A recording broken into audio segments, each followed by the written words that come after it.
indivisible, with liberty and justice for all.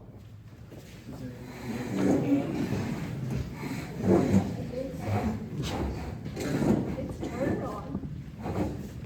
You're not hearing me? Can people hear me? I don't think it's on. Well, the green light's on. Oh, okay. Turn it off. I don't have a volume, there's no volume on the mic. Perfect. That's perfect. Okay, Ms. Brigg, would you call the roll, please? City Council President Suzanne Souter. Here? Councilperson Joseph Day. Here. Councilperson Nerman Zubanka. Here. Councilperson Andrew Zelt. Here. Councilperson Brian Mataway. Here. Also present, Mayor Valerie Leary. Mike Hoffman Esquire. Here. And Chief of Police Richard McCabe. Thank you. We have minutes from the July 11th and August 13th meetings. Let's wait. So I need to check the volume to go over everything.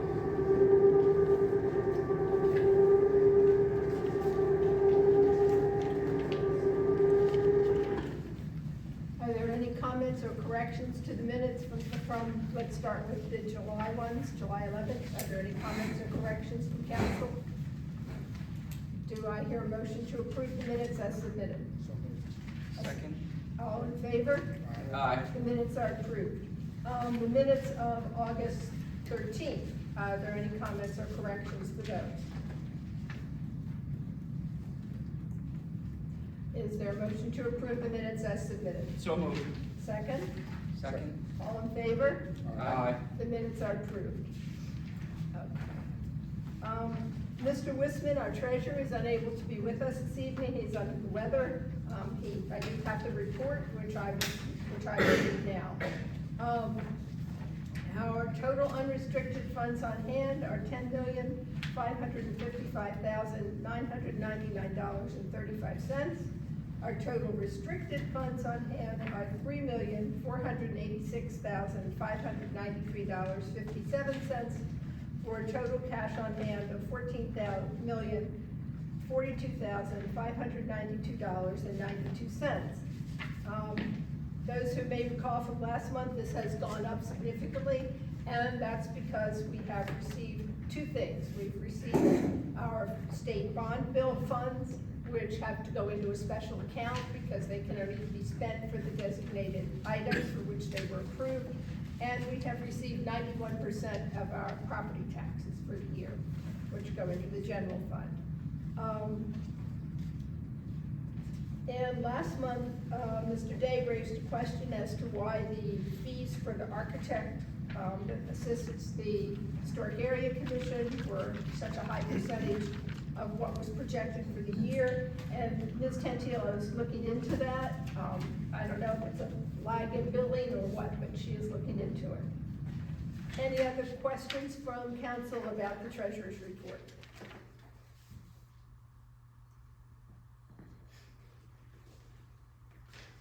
Is there a motion to approve the report subject to audit? Motion to approve the treasurer's report. A second? Second. All in favor? Aye. Okay, and Check your phone first. you sent it to my. Yes, I sent it to you. Okay, wait a minute.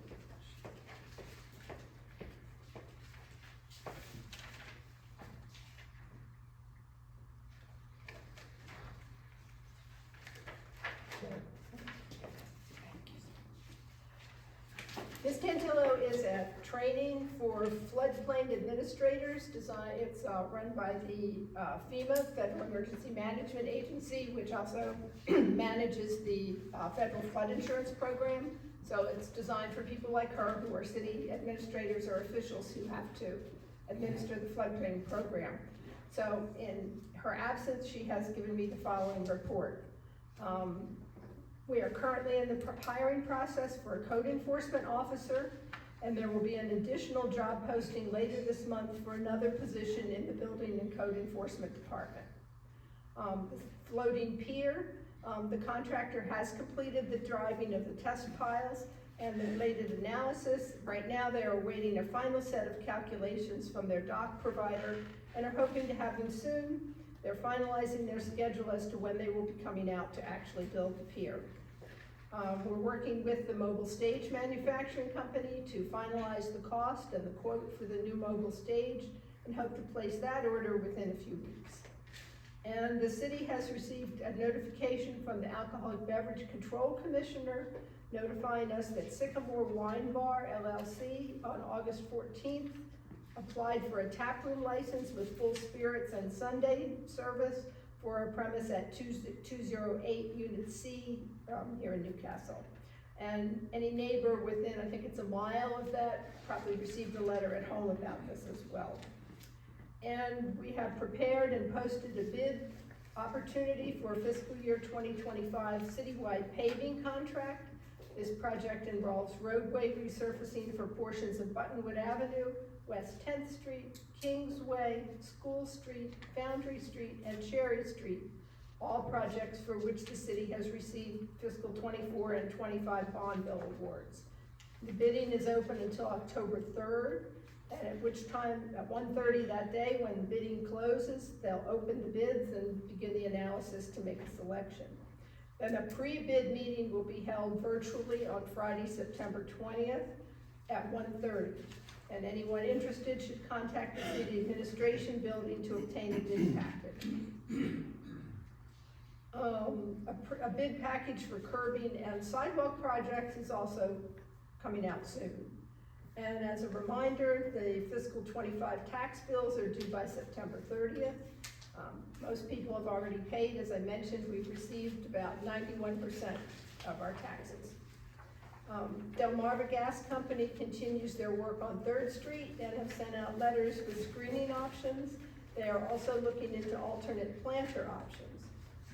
And since the last council meeting, we have applied for the following grants. A DelDOT Bike Council grant to conduct a feasibility study for a new and extended bike trail around Lukens Drive along the Delaware River. A grant from A Tree for Every Delawarean initiative. Grant to plant trees in both Suzie Park and at Chestnut Street, which is a potential future dog park location. The DenRec Outdoor Recreational Parks and Trails grant for Battery Park Phase 2 to add additional playground equipment, new playground surfacing, benches, and landscaping to the playground. A resolution will be coming out next month for the grant application. And the now Trinidad tall ship will be docking at our pier from, I think, about midnight tonight, they're due in, through the 22nd. And you can visit this ship. It's their inaugural visit to Newcastle. And that's all from Ms. Tantio's report. Chief, do you have anything? I'm assuming this microphone, you want me to present from here? Is that good? Wherever you prefer. That's great. I only have a few things to talk about tonight. First, I want to report that we did have our recruit graduate from the State Police Academy is now in service in his field training program. So that gives us 17 out of 18.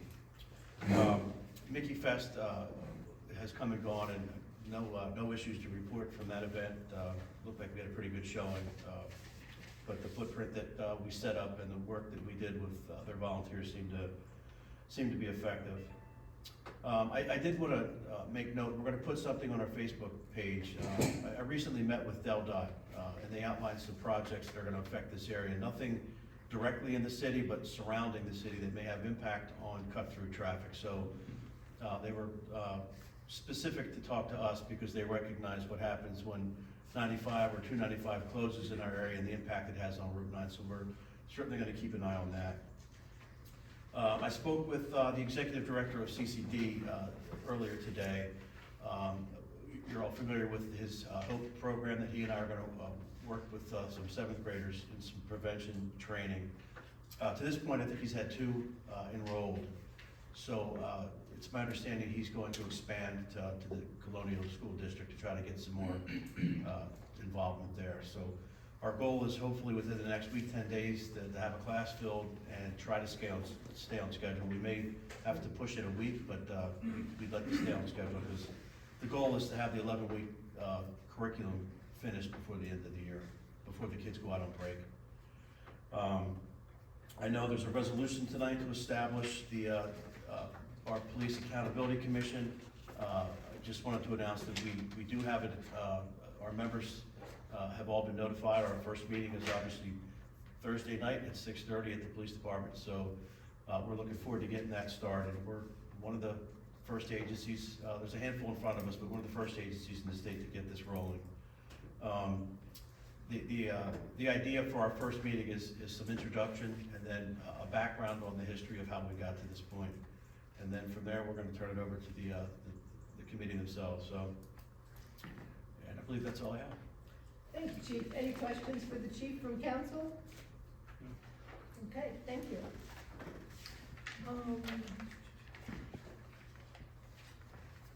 Council communications, Mr. Zabaka?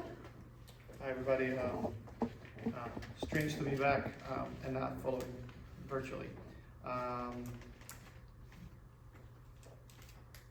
Thank you, everybody, for coming to primaries. I'm going to encourage people to try to, register to vote in federal elections and state elections in November. Don't forget that there's beyond the presidential debate. There's still seats in Delaware to be voted for. So make sure you come out and support, people that you think could make a change for the state and the country. This is a question for city administrator and planning commission, so I'm just kind of voicing it here. For the comprehensive plan annual update in 2025, I just was curious if planning commission already has workshops scheduled for this, and it might be more relevant as we talk later in a meeting about some of the stuff that's going to be introduced. That's all I have for you. Okay, thank you. Mr. Matterway? Thank you, Council President. Last week it was highlighted that several residents had some concerns about speeding and other traffic-related issues on 2nd and 3rd Street. I've since heard from some neighbors in the area along with other members on council, and we will continue to solicit feedback from neighbors and friends. National First Responder Day is coming up. It's Monday, October the 28th. Last year, the day came and went, and admittedly, I didn't notice it until after the fact. I took out an ad to salute our brave men and women and wrote a letter to the Weekly. Having had a full year to prepare, Mr. Cheesy, as my wife sometimes refers to me, had some time to think. And I approached a newer friend to Newcastle, Dream Bakery, about an idea called Cookies for Cops, where they're going to donate $1 for every cookie sold during the entire month of October. I thought a little bit more and said, we have other first responders in our community outside of the cops, namely Goodwill. And so out of the $1, Dream Bakery is going to donate 50 cents for every cookie sold during the entire month of October to go to the FOP Lodge number 1, and 50 cents will go to the Goodwill Fire Company. Mr. Cheesy, me, will donate $250 to the FOP Lodge and the Goodwill Fire Company, respectfully. I just respect and appreciate the first responders in our community so much, and I think sometimes you have to put your money where your mouth is. And then lastly, Saturday, October 5th, from 7 a.m. until 8 p.m., our neighbors and friends in Delaware City will be hosting Delaware City Annual Day. We have a local event that day, the yard sale. My intention is to be in Delaware City and to volunteer. If you are inclined to participate, please email info@delawarecityday.com or just go and visit, enjoy the games, food, entertainment, and family fun. Thank you, Council President. Thank you. Ms. Giselle? So let's talk about the dog park.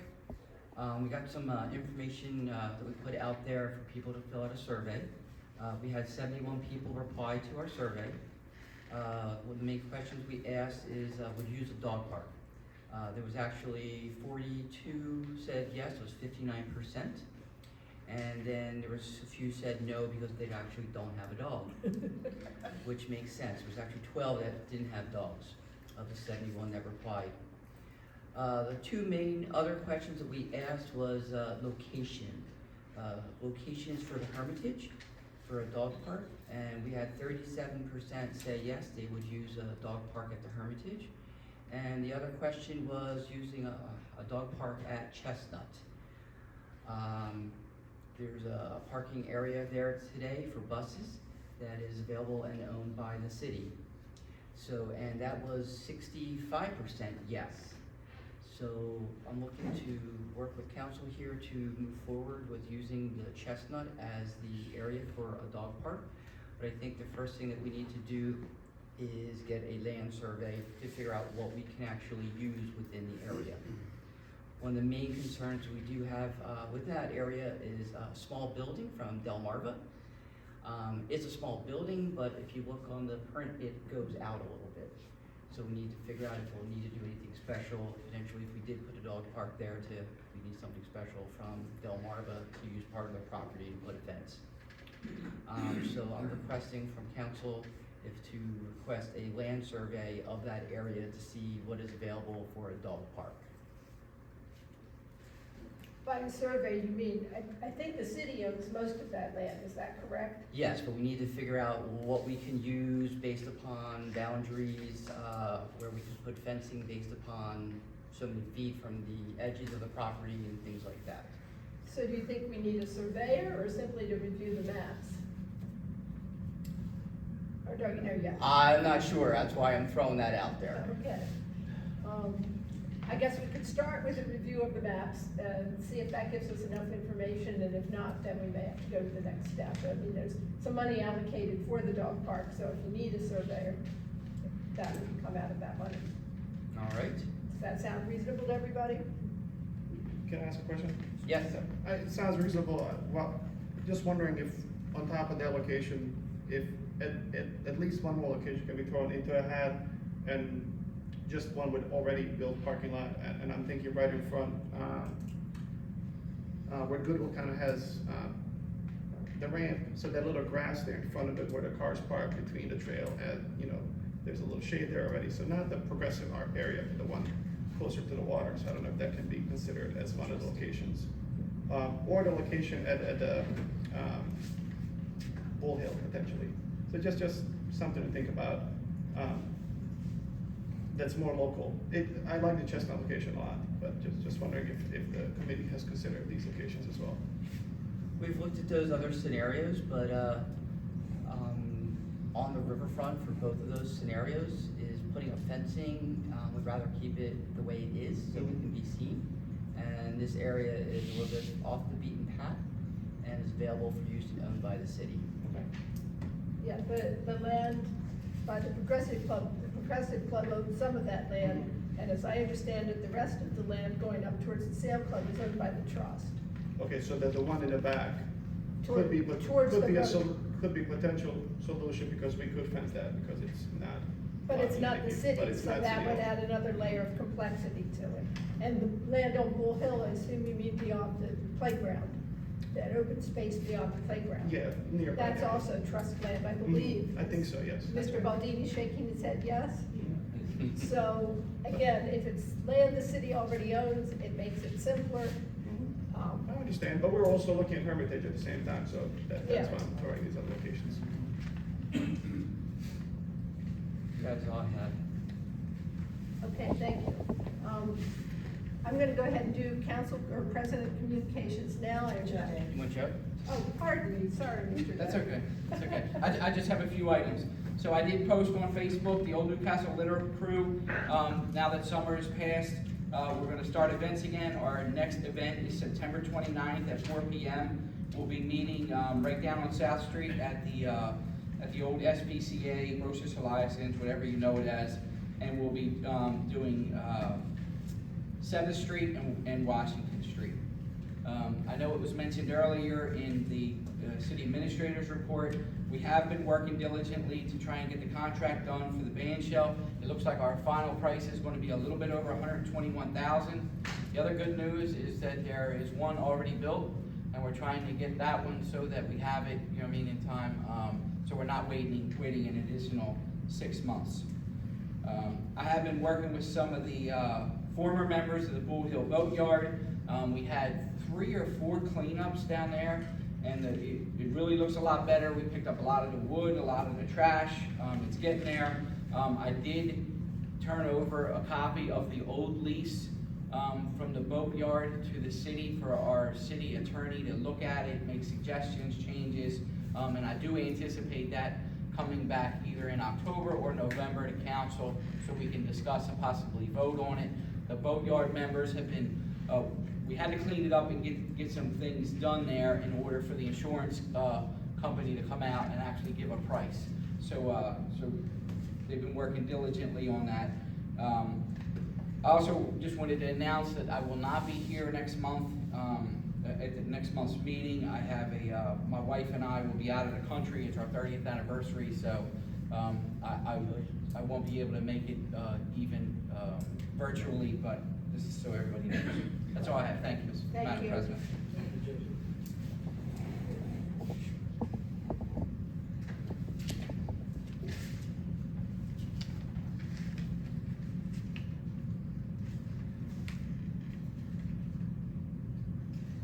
Okay, I just have a couple of things. First of all, Mr. Bergstrom informed me that Newcastle County Special Services has put out a bid to repair the manhole on Delaware Street near the Terry House where the plate has been for like a year. They originally thought they could handle it themselves, but it proved to be more complex, so they have to go out for bids. But they do hope to get it finished this fall. And the county's also working to get the final repaving on the repair. They had to dig up the street at 2nd and Harmony for a sewer repair, and there's temporary paving there, but they hope to get that patch done too before the end of the paving season, which is of course dependent on the weather. We're pleased to welcome the now Trinidad to Newcastle this week. I suspect we'll hear more about that from the mayor, so I won't go into any details. I'm sorry that my prior commitments prevent me from taking part in the festivities that are planned while she's in port, but I do look forward to seeing it there. It's always exciting to see a tall ship docked in Newcastle. And I guess it's about a week and a half ago, it came to our attention that there was some flooding on Route 9, just past Ferry Cutoff, just around the bridge area of the bridge that goes over Army Creek. Is that Army Creek or Broad Deck? That's Broad Deck. And it was a Saturday, naturally, but Ms. Tantillo got in touch with somebody from Public Works who came out and took a look, and a problem that has come up before, the intake gate by the flood for the sluice gate, which is at Bull Hill, logs get washed in there by the river, and then they jam the gate open. So at high tide, when the gate's supposed to close to limit the amount of water that goes up the creek, when the log jams it open, then the water goes through. And Mr. Wilson went and valiantly tried to clear it, but it was high tide, and at high tide, the opening to that pipe is underwater. So it's kind of hard, and just with the tide cycles at that point, low tide was when it was dark. So, but once they were able to get to it, when the tide cycle was appropriate, they got it taken care of. So he checks that nearly every workday to make sure there's nothing jammed, but when it happens on the weekend, but we did get it taken care of. So now we have business from the mayor.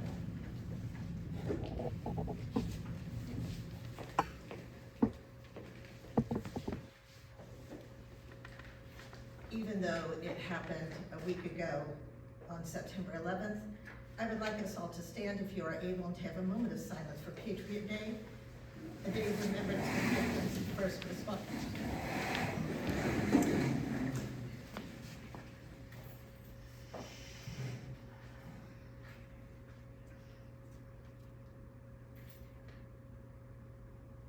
Thank you. A lot of things here coming out.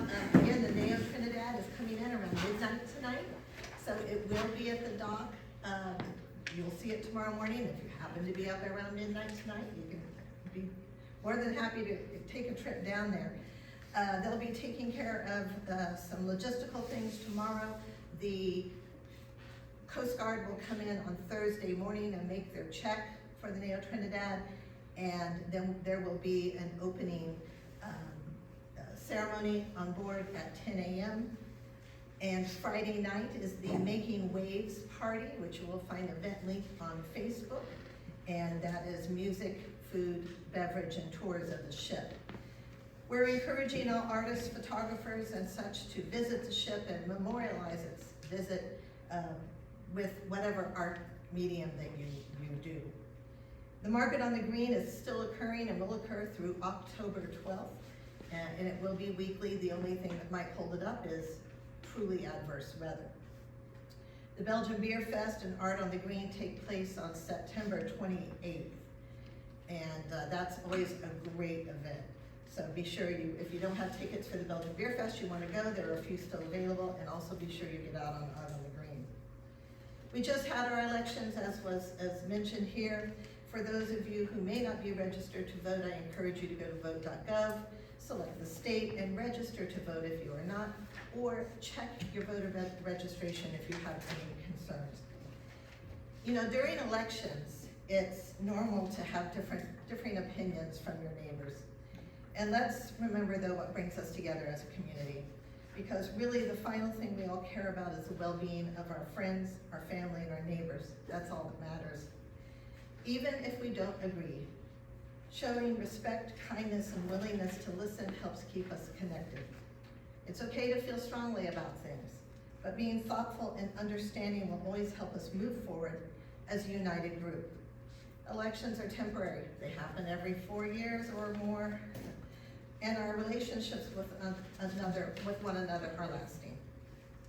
Let's keep working toward a future where we come together with understanding and respect, no matter how political winds blow. If you don't like what you see on Facebook, you can scroll by. Also, myself and the city offices have received some concerns regarding signage in the historic area and other places that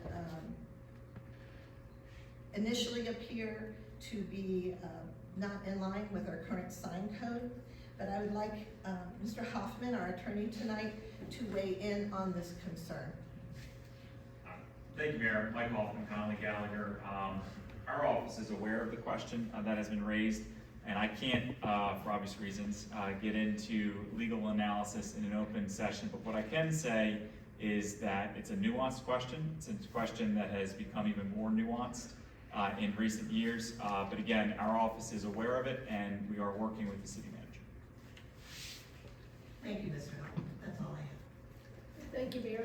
Do you want to go ahead and we'll do I'm going to skip in the sequence a bit to item 4 on the agenda, which is a resolution in memory of former City Council member Russ Smith. Do I have a motion to read the resolution? So moved. Resolutions. Second. All in favor? Aye. Okay. Madam Mayor, would you read the resolution, please? Mr. Day, would you please come forward and pick up where I might not be able to continue? Mr. Baldini, Mrs. Baldini, if you come forward, please. Unfortunately, Mr. Smith's family cannot be here this evening, and David and Judy Baldini will be accepting this resolution on behalf of the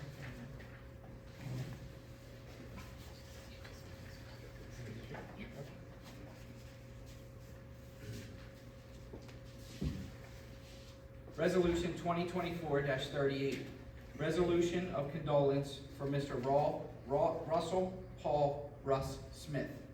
Whereas the City of Newcastle offers respectful condolences to the family and friends and directs this resolution to honor Mr. Russell Paul Russ Smith, whose extraordinary life and legacy have left an indelible mark on our community and our state. Whereas a proud native of Newcastle, Mr. Smith was born on April 10, 1949, the son of Russell N. and Barbara Smith. He graduated from William Penn High School and then earned a degree in American history from the University of Delaware. Whereas Mr. Smith devoted 42 years to the National Park Service, serving in 70 national park units nationwide. His dedication culminated in his return to Delaware in 2013, where he led the transformation of the First State National Monument into the First State National Historical Park under President Obama's authorization. His leadership, passion for history, and commitment to public service earned him numerous accolades throughout his career. Whereas beyond his professional achievements, Mr. Smith was a man of great personal integrity, a devoted husband, father, and grandfather who cherished his family, including his beloved wife of 53 years, Jackie, and his sons, Nathan and David. His involvement in community service as a board member of the Newcastle Historical Society, Newcastle Community Partnership, and Preservation Delaware, as well as a council member of the City of Newcastle, left an indelible mark on our community. Mr. Smith's legacy will live on through our city signage, branding, city flag, and numerous wayside exhibits.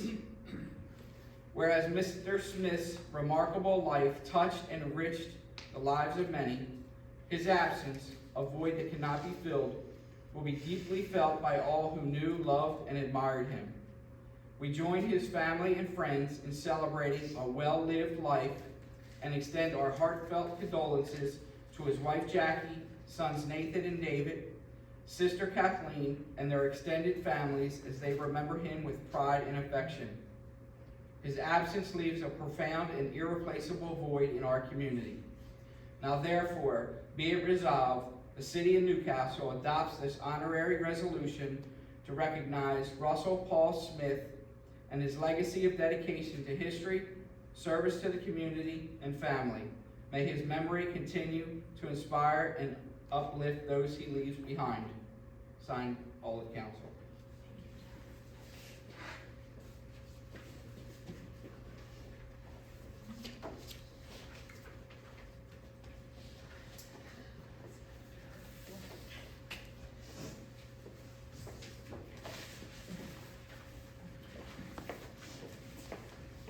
Thank you all. I spoke to Jackie today, and she wants to extend her sincere thank you. So on behalf of Russ and his family, thank you all. Russ was a tremendous friend to the City of Newcastle, to its residents and to its mission. He did everything for the city with sincere dedication, passion, and a sense of humor. You will be missed. Thank you all. Thank you. Thank you all.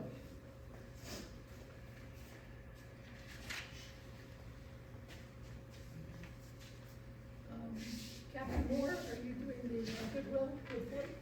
Yes. Thank you.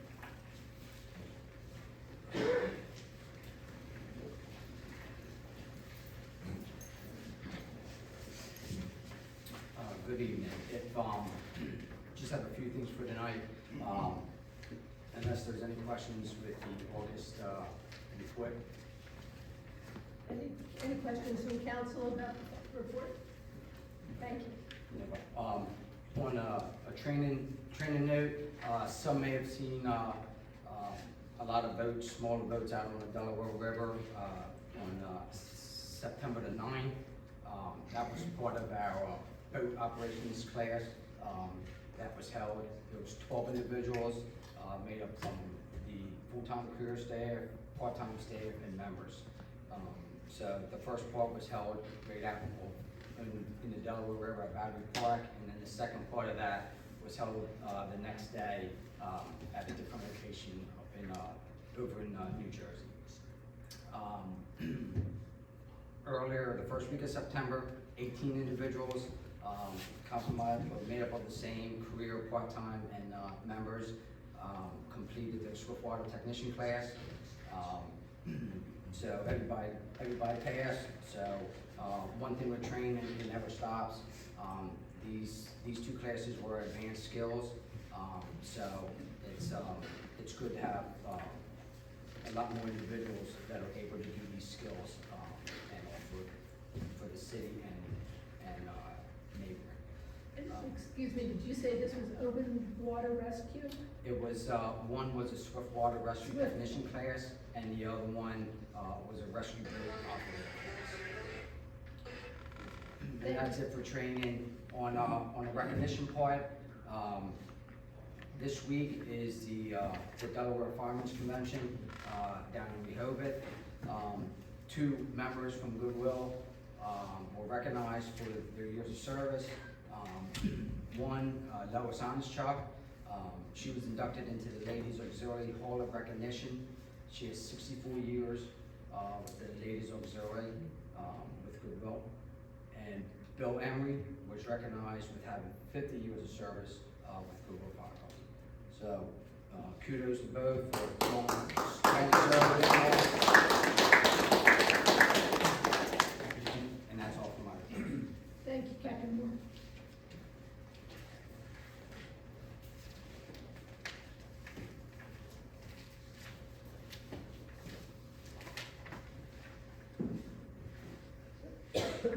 Pardon me.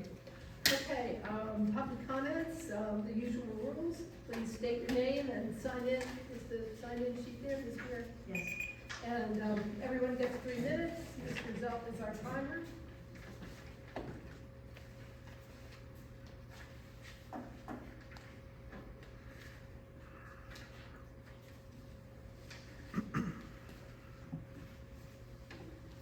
I guess first I'd like to say, I don't know where I live, but I did not realize that Russ had passed away.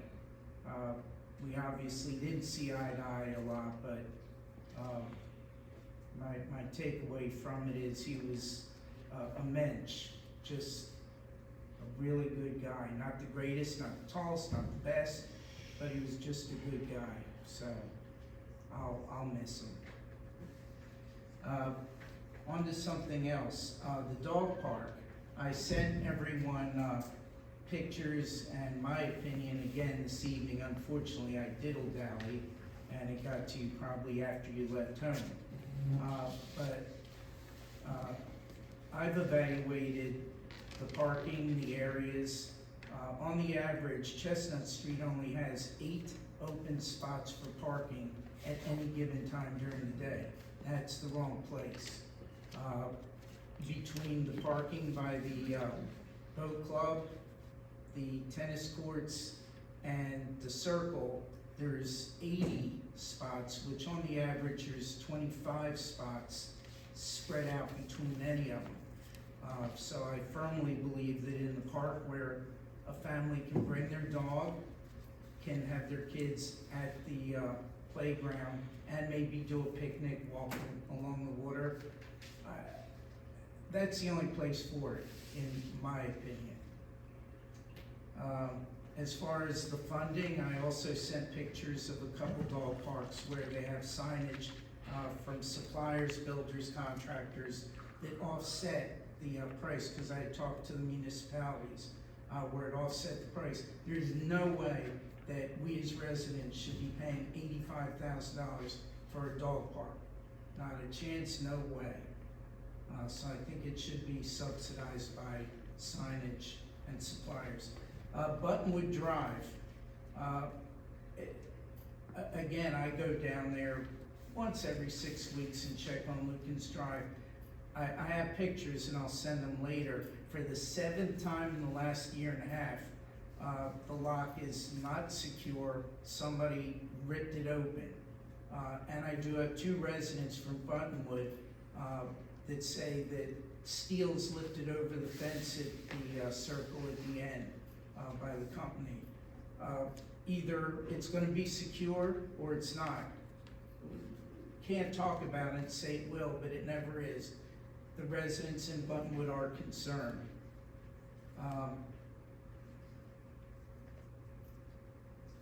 I think as far as projects are concerned, it's good to look forward and say hold up on projects, but you gotta go back and the city's solicitor should be able to stop projects that are in the process of being done because of inappropriate traffic studies.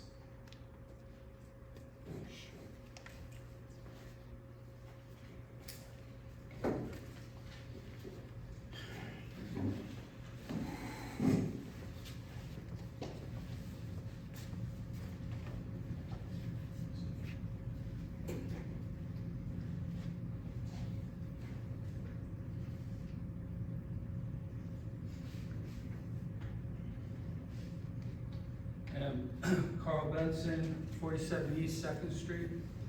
A couple years ago, when Delmarva started their project with the gas lines, I noticed when the new connections were made, our historic houses suddenly had this ugly piece of structure that the gas company needs outside the historic property.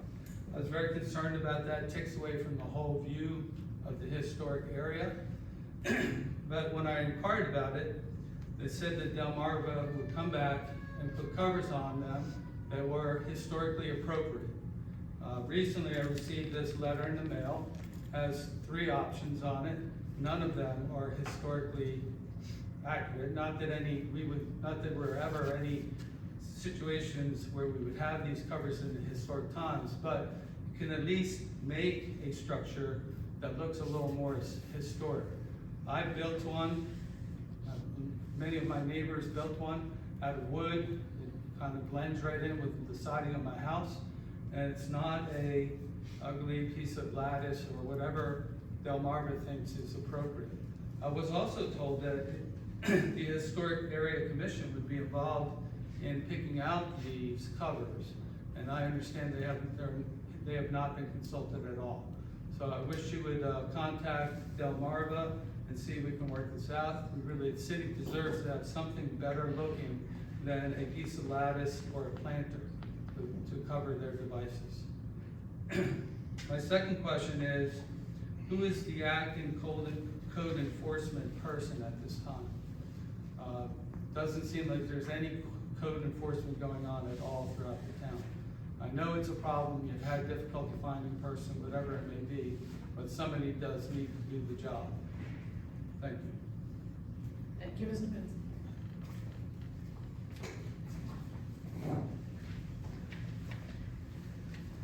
Good evening, council. I'm here tonight because I'm tired of being lied to. Back in March 16, 2021, there was a Board of Adjustment hearing for a variance on property on Bald Avenue. It was granted with some stipulations. The one stipulation reads, Mr. Bertram stated that a civil engineer will be employed by the applicant to do lines and grades which will address the water runoff, and Mr. Platt can review the plan prior to a permit being issued.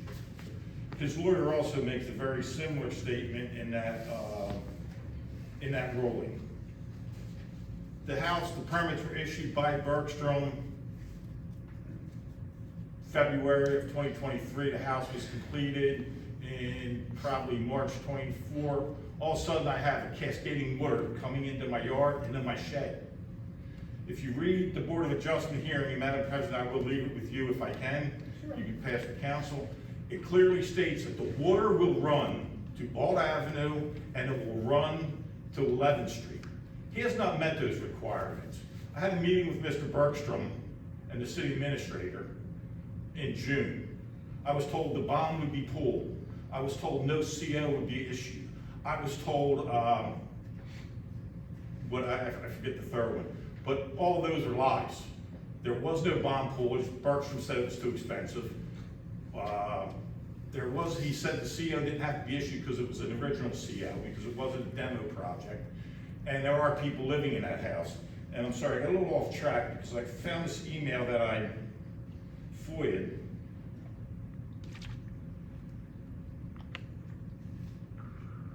It says, at Netter, I'd be delighted to speak with Mr. Platt if you wish. He has not contacted me on this matter.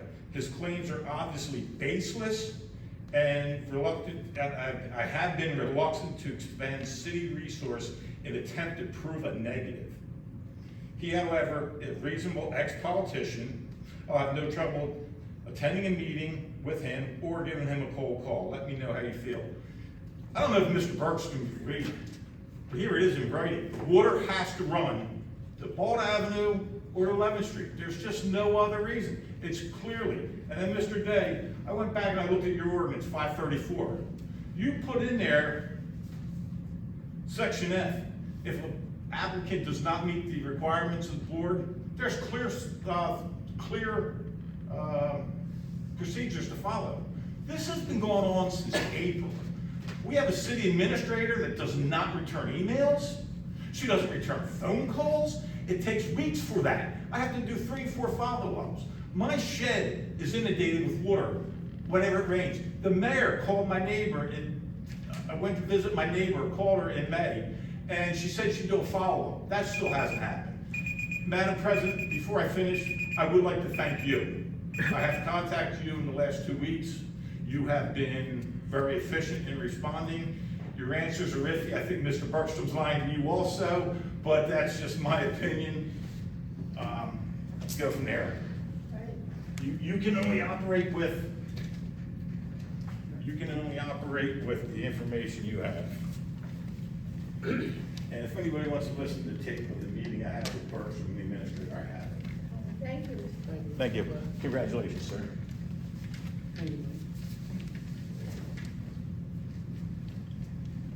Are there any other comments tonight?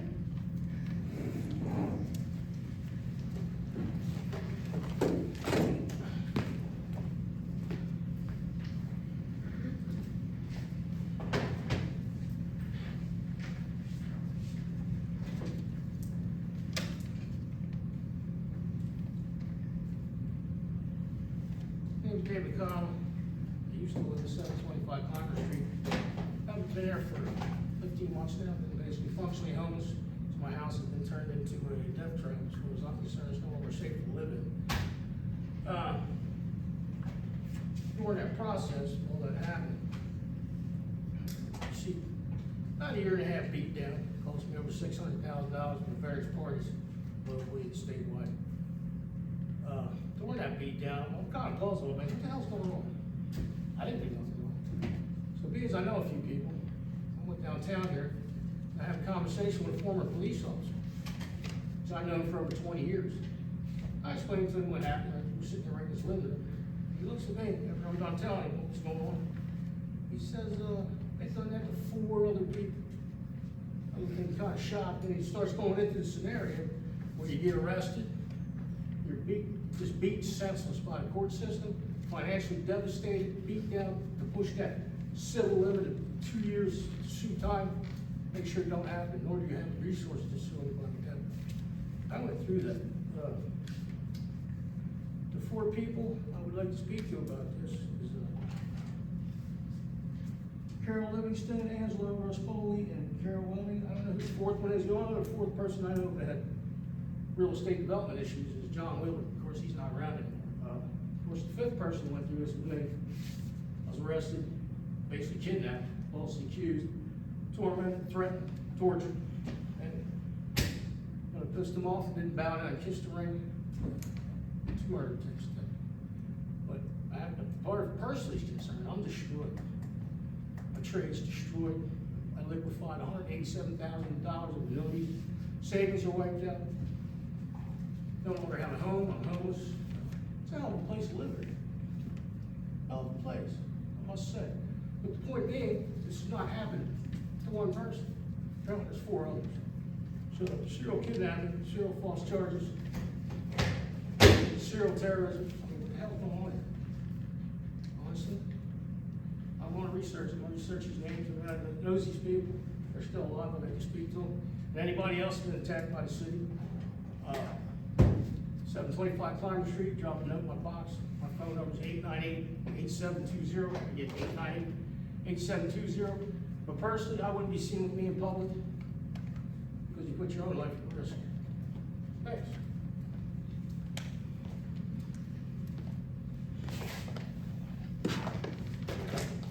Any other comments tonight? Mr. Miller?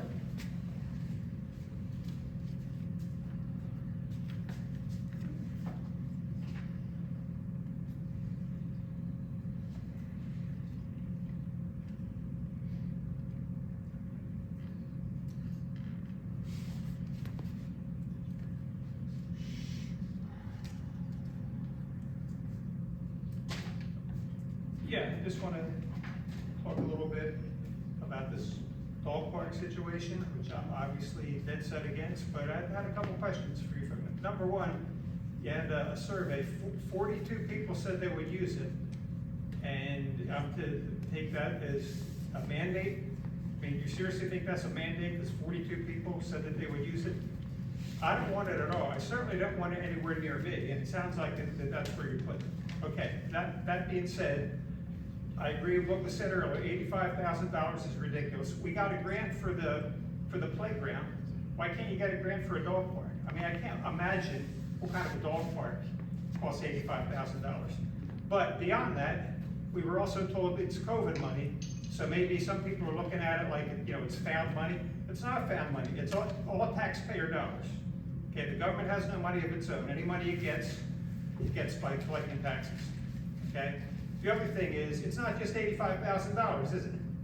How much is it gonna, I've never heard this discussed yet, how much is it gonna cost for the ongoing maintenance? How many people are you gonna have to hire full-time to clean it up, to maintain it, to keep it from being vandalized and, you know, to do necessary repairs? Does anybody have any rough idea, any figures on that? Has that been discussed anywhere? This is your tax dollars, everybody, okay? They've already promised your taxes are going up next year. Wouldn't that money go a long way to funding the van shell that we're talking about? It seems like there's a lot of support for that. Everybody thinks we need a new one, and I tend to agree, you know, from what I've heard, but that would go a long way toward paying that, wouldn't it? So anyway, anybody care to comment on that? I just want to know, it's not just $85,000, how much more is this going to cost long-term?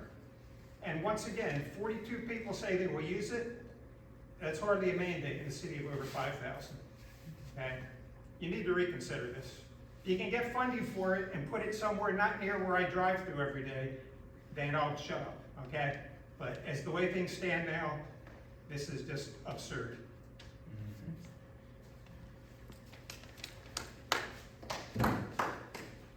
Anyone else?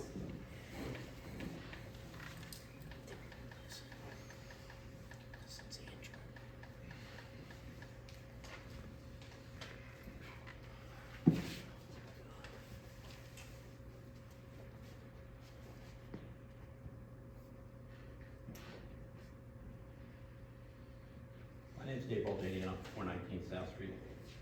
And on the agenda tonight is this ordinance 24-550, which talks about the moratorium here. In section 3, you mentioned 4 particular areas that you want to evaluate. Infrastructure and you got four things that we've talked about for the last 12 months. But I think we're short on water, on the floodplain issues and things of that nature.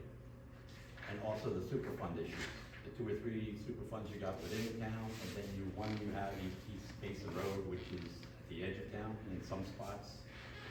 I think they need to be considered at this time as well, because with the water running and the airport stuff floating around, plus you're gonna be digging and disturbing things, that has to be considered in your plan. And in section 6, that no pro pump, I like that. Can you tell me what the intent here is? Well, Mr. Baldini, since this is the first reading tonight, if it gets a second, we won't be having a discussion.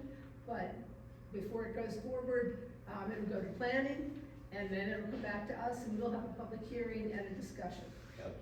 Now for then, meaning if you pass it now, you're gonna reach We back? can't pass it tonight. Okay. This is just the first reading. Just reading, right. But the verbiage helps the passage or not the passage, and since it's new in the way we do things, like I said, it's a nice touch. It also says, okay, what are we gonna do here? So, if after the reading, and you have the public comments, if that definition and intent could be mentioned, the city. Okay, it can be amended during the second reading and discussion. Fair enough, thank you. Thank you.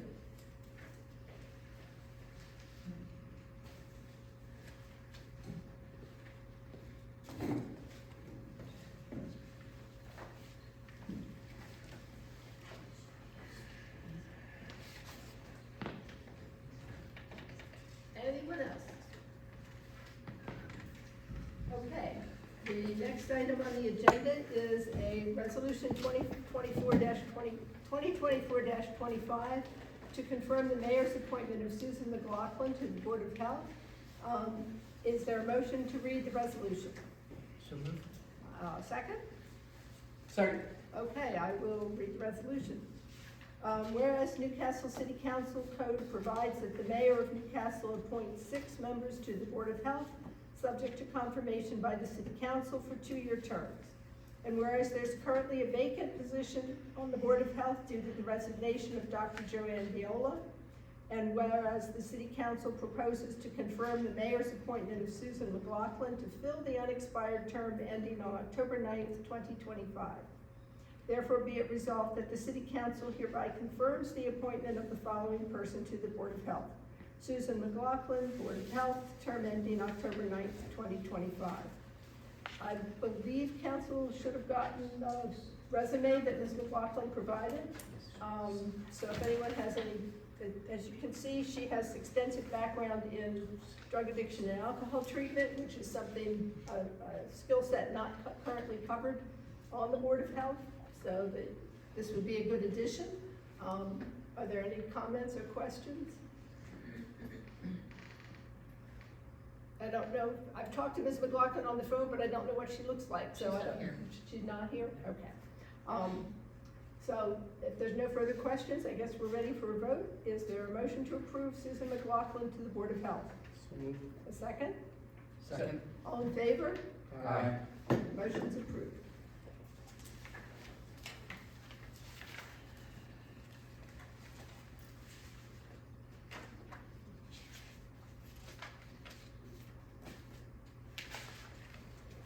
Okay, the next item is Resolution 2024-36, a resolution to establish the Chief Eugene Petty Police Accountability Committee, known as the PAC. Actually, I believe the attorney has advised me that we don't need a resolution to read the resolution, so I'll just go ahead and read it and then we'll discuss it and potentially vote. Whereas the City of Newcastle Police Department was first accredited in 2020 through the Delaware Police Accreditation Commission, DPAC. And whereas the City of Newcastle Police Department was awarded reaccreditation in July 2024 through a unanimous vote of the Delaware Police Accreditation Commission. And whereas the statewide police accreditation program developed standards to ensure consistency of police operations, totaling 108 standards necessary to become accredited in compliance with the Police Officer Standards and Training Commission, known as POST, standards in order to attain reaccreditation. And whereas prior to the Police Officer Standards and Training Commission establishment, Delaware law had established the Delaware Council on Police Training to oversee accreditation.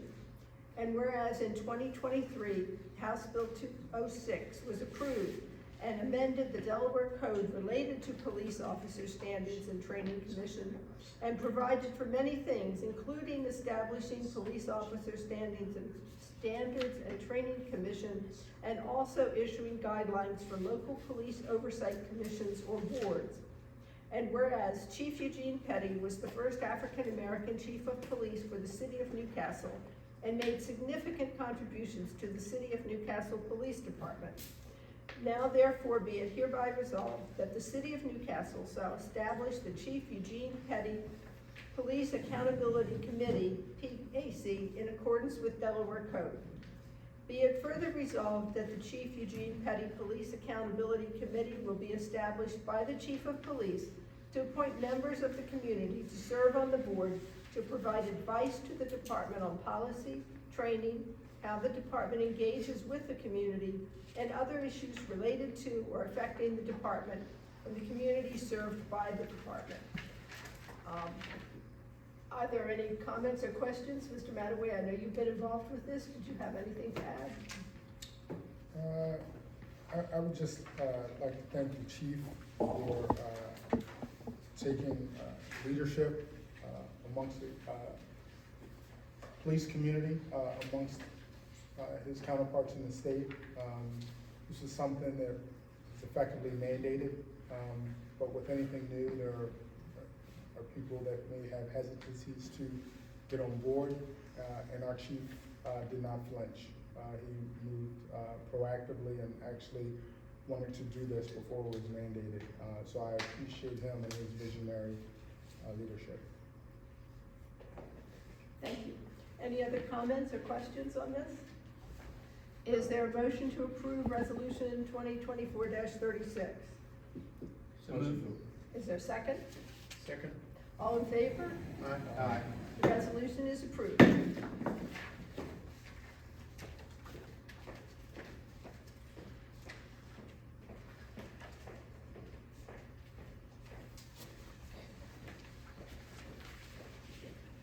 Resolution 2024-37, a resolution to approve a vendor permit application for GH Shed Chop Chop Bar.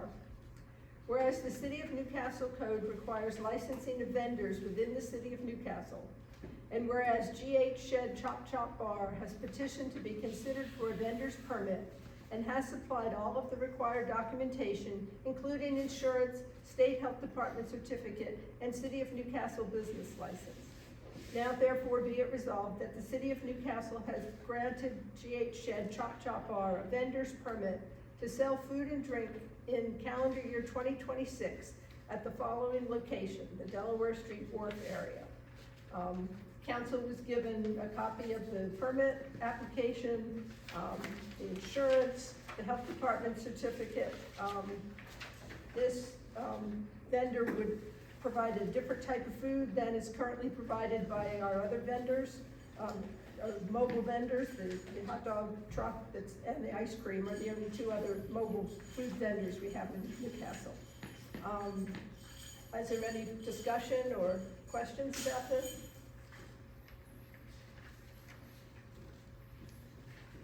Motion to approve. Is there a second? Second. All in favor? Aye. The motion's approved, the resolution is approved.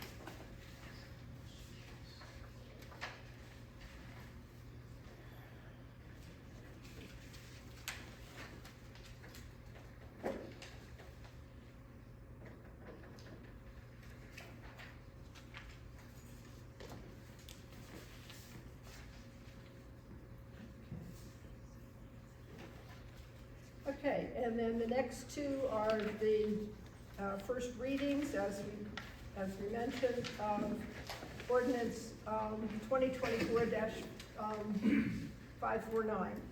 Is there a motion to have a first reading of this ordinance? So moved. Is there a second? Second. Okay, I will read the ordinance. Ordinance 2024-59, an ordinance to amend the City of Newcastle Municipal Code, Chapter 1, General Provisions, General Administration regarding disclosure of location within an historic district. Whereas the Council of the City of Newcastle possesses the authority to adopt, amend, modify, or repeal the City of Newcastle Municipal Code, and whereas the City of Newcastle Historic District is an integral part of the character of the city, and whereas the City Council believes that preserving and protecting the character of the city's historic district is of utmost importance, and whereas preserving and protecting the character of the city's historic district begins with knowledge of the applicable regulations and requirements affecting property within the city's historic district. And whereas the City Council finds that adopting a requirement that buyers of property within the city's historic district acknowledge awareness of the property's location within the city's historic district would promote compliance with the city's historic district regulations and requirements. And whereas the City Council has determined that it is in the best interest of the city and its residents to amend the City of Newcastle Municipal Code to incorporate requirements that buyers of property within the city's historic district acknowledge awareness of the property's location within an historic district. Now therefore, making the express finding that the provisions of this ordinance enhance and promote health, safety, and welfare of the City of Newcastle, be it ordained by the Council of the City of Newcastle as follows. City Codes, Chapter 1, General Provision, Article 3, General Administration, is hereby amended by adding a new Section 1-13 titled Disclosure of Location Within an Historic District as follows. And for the printed copy, the new language is identified in bold. Section 1-13, Disclosure of Locations Within an Historic District. Every purchaser who acquires title to land located within an historic residence or historic commerce zoning district within the city of Newcastle shall sign an affidavit acknowledging that the property is subject to additional requirements and regulations due to the property's location within an historic zoning district and submit said affidavit to the city. No document concerning the purchase of property within an historic residential or historic commerce zoning district within the city of Newcastle shall be recorded in the Office of Recording of Deeds unless prior thereto it shall have been presented to the city for the purpose of determining that the affidavit required herein has been submitted to the city.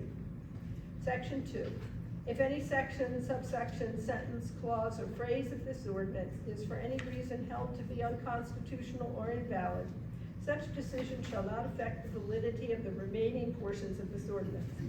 Section 3. In the event that any existing ordinance or parts of ordinances are in conflict herewith, the provisions of this ordinance shall control. Section 4. This ordinance shall become effective immediately upon its adoption by City Council. So this was the first reading. Next month, we'll have a public hearing and second reading and discussion. So that's it for this subject for tonight. And then the final, President, yes. could we just have it, the AN removed, replaced with A, right before historic district throughout the document, just a typo. Okay, that can be amended when we do the final vote Okay. on it. So make a note so you remember to remind us of that.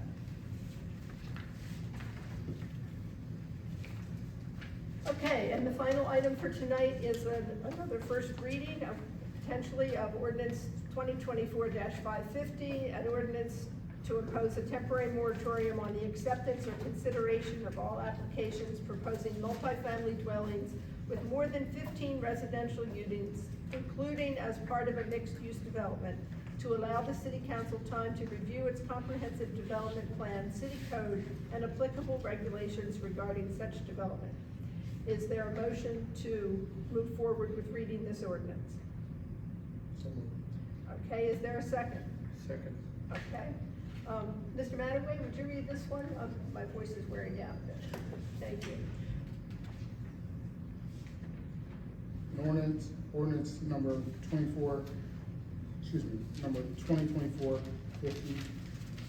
550, an ordinance imposing temporary moratorium on all acceptance or consideration of all applications proposing multifamily dwellings with more than 15 residential units, including as part of a mixed-use development, to allow the city council time to review its comprehensive development plan, city code, and applicable regulations regarding such developments.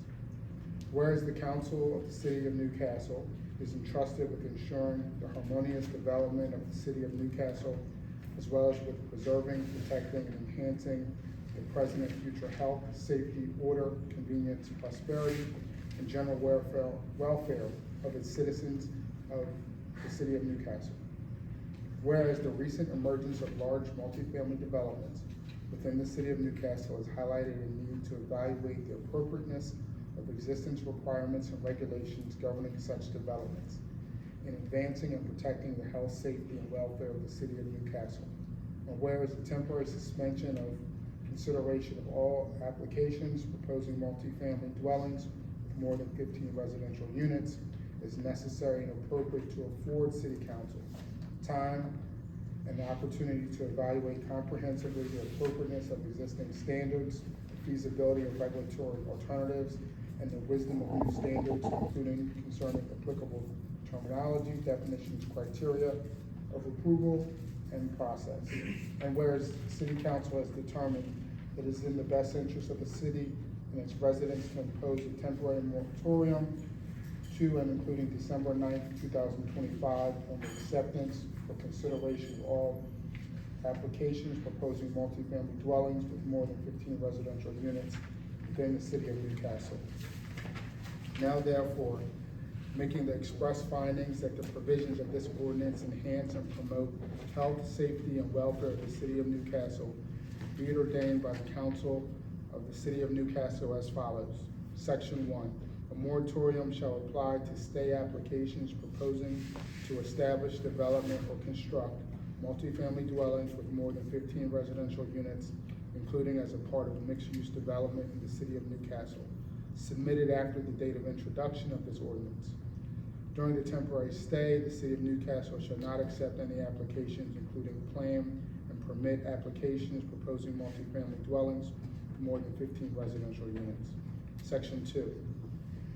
An application submitted prior to the introduction of this ordinance that is complete and found acceptable upon review of the city of Newcastle shall be exempt from all application of this day. Section 3. During this moratorium, the city council shall evaluate the adequacy of transportation infrastructure and related regulatory standards and requirements, including concerning traffic impact studies. 2, evaluate adequacy of emergency ingress and egress to and from the city of Newcastle and first responder capabilities. 3, evaluate the adequacy of utility infrastructure and related standards. And 4, evaluate the impacts of multifamily dwellings with more than 15 residential units on city services. Section 4, if any section, subsection, sentence, clause, or phrase, this ordinance is for any reason held to be unconstitutional or invalid, such decision shall not affect the validity of the remaining portions of this ordinance. Section 5, in the event any existing ordinance or parts of ordinances are in conflict herewith, the provision of this ordinance shall control. Section 6, this ordinance shall become effective nunc pro tunc to its introduction and shall remain in effect until December 9th, 2025 at 11:59 p.m. unless rescinded sooner by the city council. This represents the first reading. Thank you. Okay, and as I said earlier, the next step is for this to be passed to the planning commission for their review and recommendation, then it will come back to council. We'll hold a public hearing, a second reading, discussion, and possible vote. So there'll be no discussion of this tonight. I think that's everything. Is there a motion to adjourn? So moved. A second? Second. All in favor? Aye. Meeting adjourned.